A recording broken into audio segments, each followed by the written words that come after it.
But then you get to Daniel Jones at 8. 44% conversion rate on drives the last 2 years.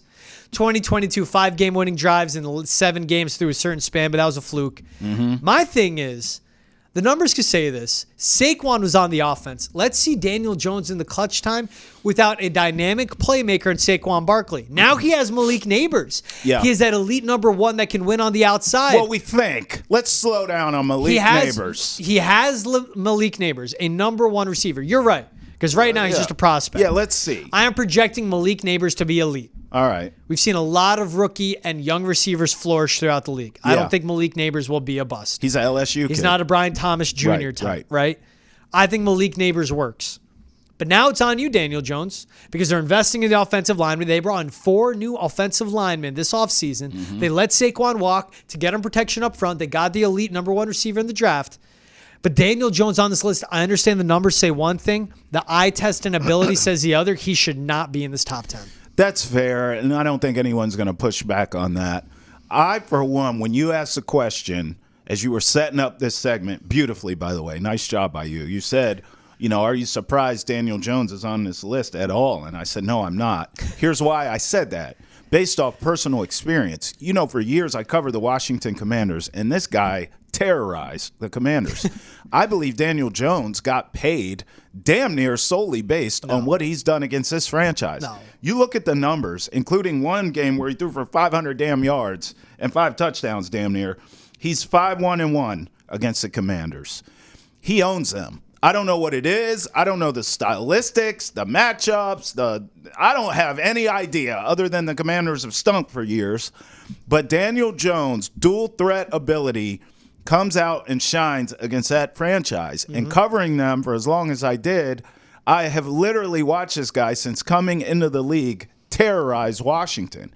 Now, outside of the Commanders, when he starts playing other teams, then you watch and go, oh, that is gross.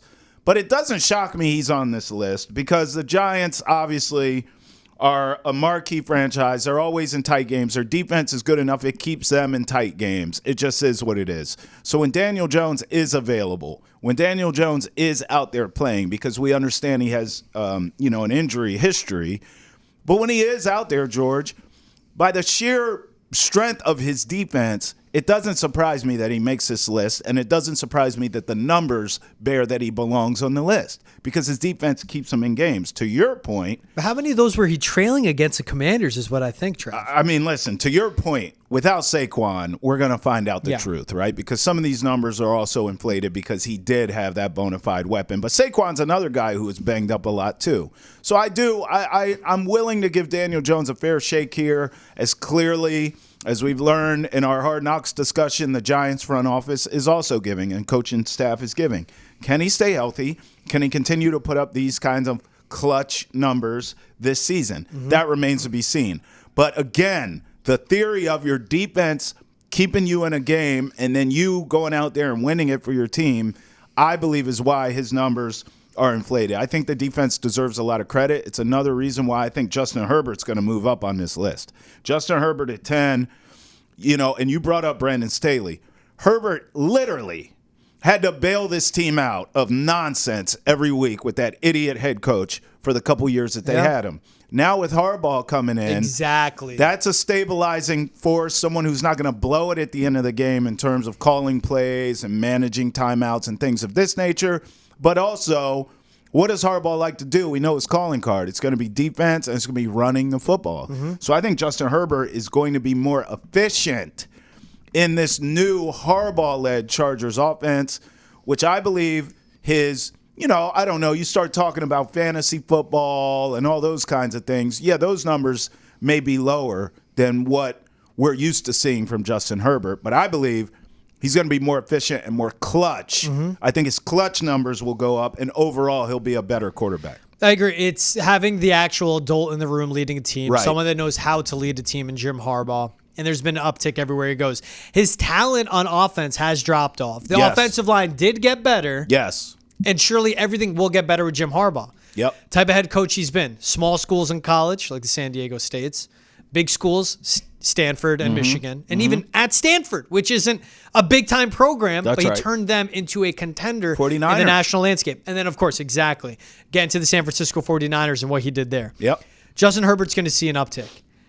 Joe Burrow is going to make an uptick. Again, this was taking a lot into account because some quarterbacks' last year's performance are the quarterbacks' their big picture.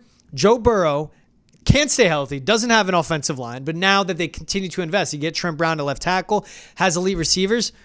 The guy's led the Bengals to the Super Bowl. Yeah. Is 3-0 in his first 3 meetings against Patrick Mahomes.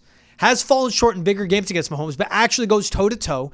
And what I think when I think clutch quarterbacks and all this is elevating their game on the biggest moments, and Joe Burrow has done that. Yes, he has. He should not be at 7. And it is where this is a list 1 through 10, numbers say one thing. If you give me this list 1 through 10, who do you want? I'll go Mahomes 1. I would go Burrow 2. You're saying who do you want at the end of a game? Clutch, right? Exactly. Okay. Ball in their hands. 2-minute You're drill. down. All You're right. down 7 points. Okay. Game time, game-winning drive. You make your predetermination. You're going to get a 2-point conversion after the touchdown. I'm with you. Mahomes and Burrow, you said it Mahomes 1. Burrow agree. is 2 for me. Agree. In all this. Yep. And then when you get into that 3 range, small sample size. If you go CJ Stroud, I don't hate it. But again, he was just a rook who's been doing it for a long time. Then I would bring the Josh Allens. I would bring even the Jalen Hurts. Yeah. And I know the latest look for Jalen Hurts wasn't great, but that offense wasn't an influx all season long. Yeah. Then you could get into there's ability. Justin Herbert can make all the throws. Lamar Jackson's the tough one because we've seen it time and time again in the playoffs. He doesn't look like himself. Yeah. He looks lesser than the MVP type guy we've seen in the regular season. And that's where it hits. But Joe Burrow should not be 7. Dak Prescott should not be ahead of Burrow. Even Jared Goff, but Jared Goff executes. See, I'm a Jared Goff guy. I that's someone I would probably move up pretty high. I might even consider him at 3 on this list. Jared Goff, 6 and 10 in game time go-ahead drives, 3rd in expected points added.